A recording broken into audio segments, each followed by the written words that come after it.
Olá pessoal, me chamo Pedro Henrique Rodrigues, faço parte aqui da equipe de suporte do MKBot, para MK Solutions, e nesse vídeo a gente vai estar apresentando algumas boas práticas para começar a implementar aí o seu novo fluxo feito pelo MK Flow de atendimento automático no bot, certo? Aqui na tela inicial a gente tem a listagem de fluxos, podemos validar os nomes deles e, muito importante, manter uma padronização nos nomes dos fluxos para que a equipe que vai fazer a edição encontre logo o fluxo que será editado e em qual versão ele se encontra no momento. Então, entrando aqui no fluxo, a gente pode validar a estrutura da ferramenta. Ela possui elementos aqui na esquerda a serem utilizados, sejam eles de mensagens, contendo imagem, texto, anexos, dados do usuário, pergunta, múltipla escolha, quick reply, né, resposta rápida do WhatsApp, por exemplo, e também a lógica de definir variável, fazer condições, né, o e se não.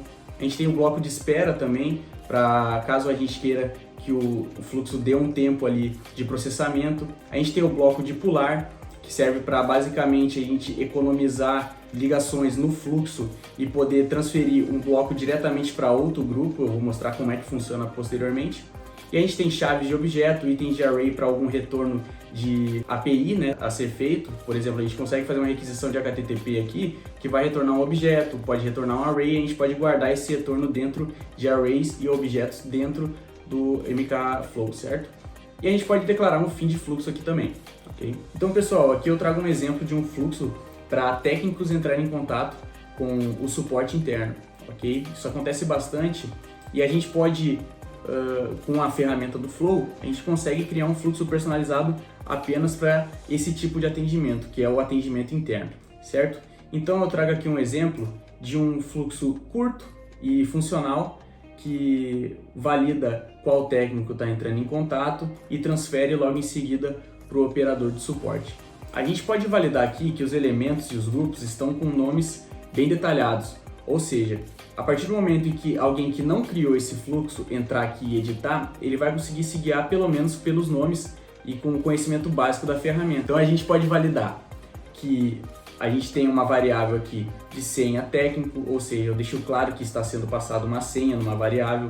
Eu posso validar aqui também que eu tenho uma resposta da autenticação, né? O retorno da autenticação dos técnicos é justamente resposta à autenticação. Os grupos estão com nomes de encerrar, identificação, que é o momento em que eu pergunto, por gentileza, se identifique ao técnico, certo? Isso serve muito para refatoração do diagrama, né? Alguém chegar aqui e precisar editar esse diagrama, ele bater o olho e saber do que se trata o fluxo, ok? Outra boa prática é o posicionamento do fluxo, certo? A gente pode deixar bem personalizado isso aqui, mas a gente pode perceber que, dependendo do posicionamento, a gente pode criar uma bagunça aqui.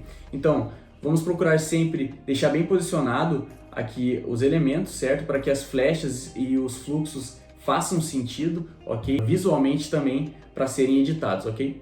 Muito importante para a organização do fluxo também é a utilização de subfluxos. Os subfluxos, eles são basicamente fluxos que podem ser reutilizados posteriormente, que podem fazer também uma grande alteração no fluxo principal, certo?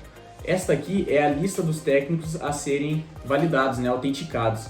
E bom, vocês podem perceber que eles utilizam bastante espaço aqui do diagrama e eles são comprimidos dentro de um subfluxo para serem utilizados aqui nesse local. Olha só, todo aquele código ali em diagrama de validação dos técnicos, eles estão todos comprimidos aqui dentro de um subfluxo, ok? Diminuindo bastante o tamanho do fluxo e melhorando muito a organização, né, do diagrama. Aqui dentro do Flow, a gente tem um controlador de versões, ok?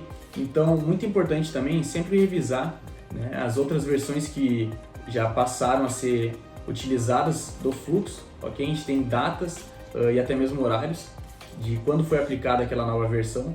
Então, navegar por aqui é bem importante para validar se houve alguma alteração que possa ter comprometido o fluxo e você queira voltar a uma outra versão que estava funcional antes, ok? Aqui dentro do Flow, a gente também tem o testador de diagramas, ok? Aqui nesse íconezinho, onde a gente pode emular um chat.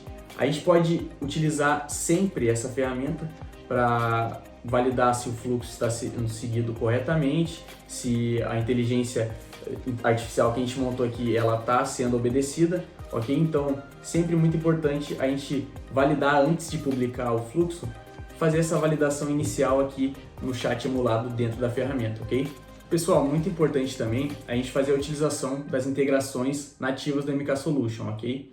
A gente possui aqui encerramento de atendimento, por exemplo, a gente tem transferência para operador, ok? Todas essas integrações elas são nativas do MK, são chamadas de API que vão fazer ações dentro do chat, ok? Não apenas retornar mensagens. Então, para a gente ter uma resposta real do que aconteceu dentro do fluxo, o diagrama, o teste de diagrama, ele não vai auxiliar a gente nesse caso.